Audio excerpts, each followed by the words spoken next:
Hello, Phil. Evening, Dan. Evening. And what evening is it tonight? Brew tasting night.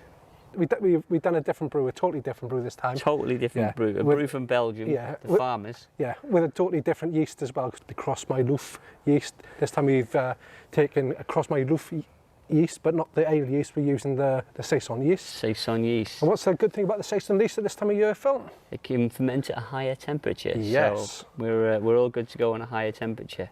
It's going to be you're going to enjoy this video because it's got all sorts of shenanigans going on. Half of them shouldn't be going on. If you watch the standard brewing videos, it shouldn't happen, but it does happen. It does happen. Yeah. So great tasting video. A great tasting video. A great tasting beer. Let's see how we made it. Good morning, Ginger Brewers. Today's a lovely day in Cardiff, and we are going to brew a Saison beer, which is Belgium. We're taking it from the book Beer Craft by Jon Finch. And one thing we're doing differently today is we're trying to see if we can get more body in our beer. So we've a Camden tablet into the mix, into the water, in the strike water. Belgium refreshing beer, ideal for days like this. So fingers crossed, good brew. Belgium. Anything special going in it? Is there? Getting a bit fruity. Ah yes, I forgot about that. We're going to add some orange zest into it. And also that I never even knew that brewers would use peppercorns. Is that going in this mix? I don't think it is it? Was that the next one? I bet a hot tub. It is, yeah, you're right. Black peppercorns, whole ones, boil, coriander seeds, cascade hops, Saz hops, centennial hops. We have centennial hops. We might have to consult the book. We might have to consult the book and change. We're hitting for original gravity of 1047, so doable. We've got 4 kilograms of pale malt in there. So we are social distancing, but the ginger brews are back. We are back.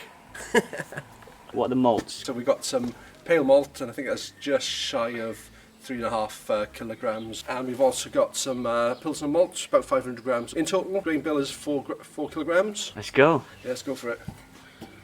Okay, pop it in. Oops. Wait a second, Phil.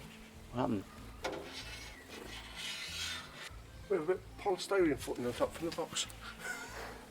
We don't polystyrene in our beer. That is good. We have 17 litres of strike water. And we don't mash with dough balls either. Let's give it a stir. I love the smell of this stuff. The smells great. Yeah.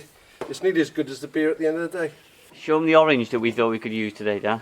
So, you're taking the rip on me. I know it's small, but it's useful. We can use it. I got many of them. It's shrunk. You're like a giant holding that. Honey, I've shrunk the orange. There we go. Knock the temperature down to 68 degrees and we will recirculate. Any dough balls? No, not that I can see. Well, I can, sorry. And the camera doesn't lie, unfortunately. You have to edit that little dough ball out. Dough balls look a bit like dumplings to me. They do. So why do we get rid of the dough balls, Phil? So we can increase the mash efficiency, is that right? Yeah, we'll just get all the maximum amount of sugars out of the grain as we possibly can. Yeah, we're going to put that lid on now and make sure it's at 68 degrees for 1 hour. What's happening, Dan? Just about to recirculate the wort. This is to make sure we have a good temperature efficiency in the kettle and also try and clarify the beer. Turn that one off. Open this up and just put this nicely down the side. The other thing I do is I'm just going to stir the top part of the...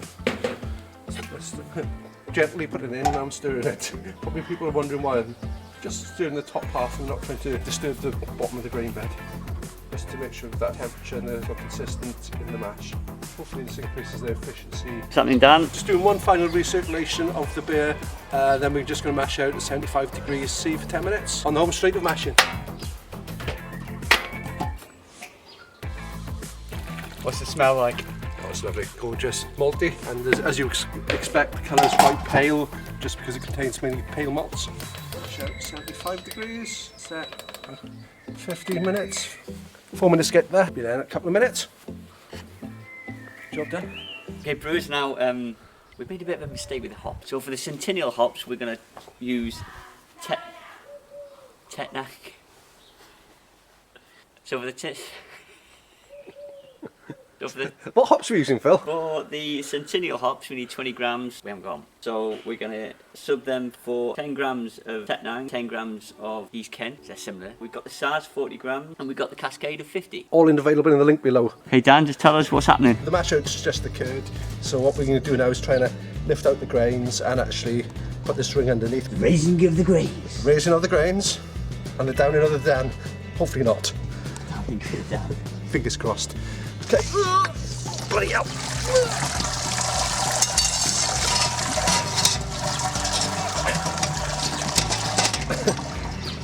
Okay.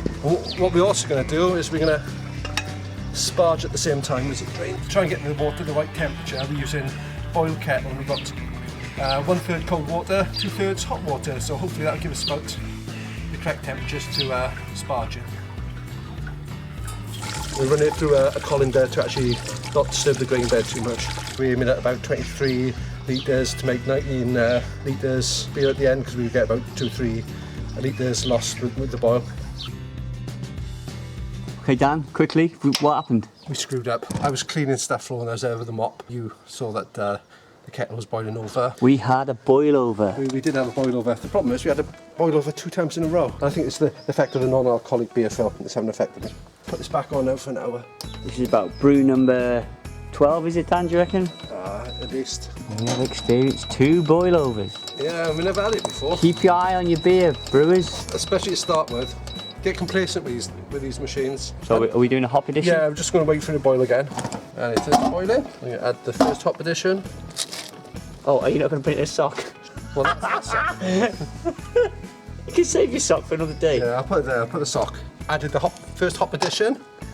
We decided the second hop addition we will actually use the sock that was right next to the hops. So yeah, boil over and missing the sock all within 5 minutes, and actually pouring water all over the floor. It's been a bad 10 minutes. That's great. Oh, I didn't press record. Bollocks. And this is our first hop addition. Yeah, no, yeah, this is our second hop addition after 30 minutes. Quite a lot of It hops is there. Saison, 40 grams of Saison, exactly. Ooh, nearly lost it. Nearly had them there. So here we are, viewers, going to grate some orange. Never used fruit. It's our first fruity experience. So, got my grater, got my orange.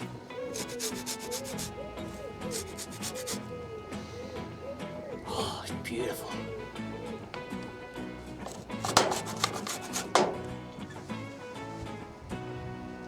Careful not to touch the bag, touch the sack. Stay away from the sack. And we need another timer on for 10 minutes. This is where things can screw up quite badly.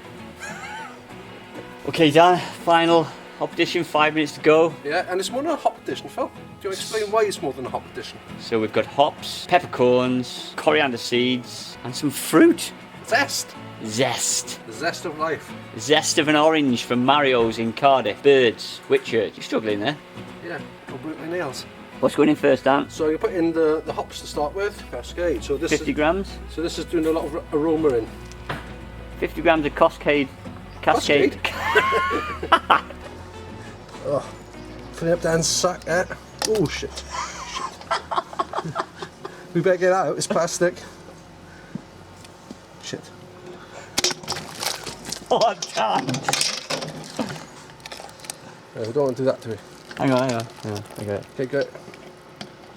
What's next? This is the Coriander Coriander seeds. seeds. Coriander seeds.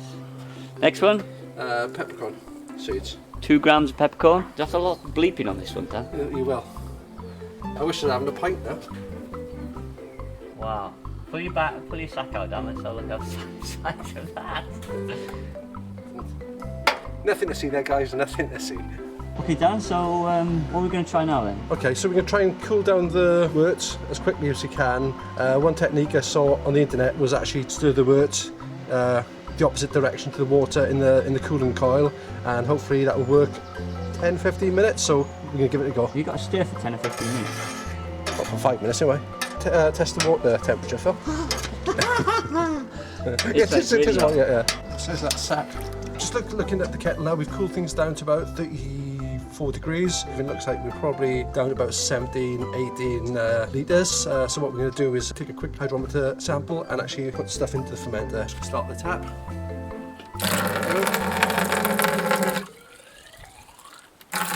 Also, off shot that you can't see is that I've actually started to hydrate the yeast, and that's cooling down, so we're just waiting for everything to come together now. We're just going to pitch the yeast, and this is the Belgium Saison. You check what temperature it is, and it says, ooh, 28 degrees, and that's smack on the highest point for this yeast, so that's great. So we're just going to put it in. Oh, Oh, there's a bit left in the thing, Dan. give it a shake. There is a bit, isn't there? That's not good. Panic. Panic! Don't panic, we're stirring.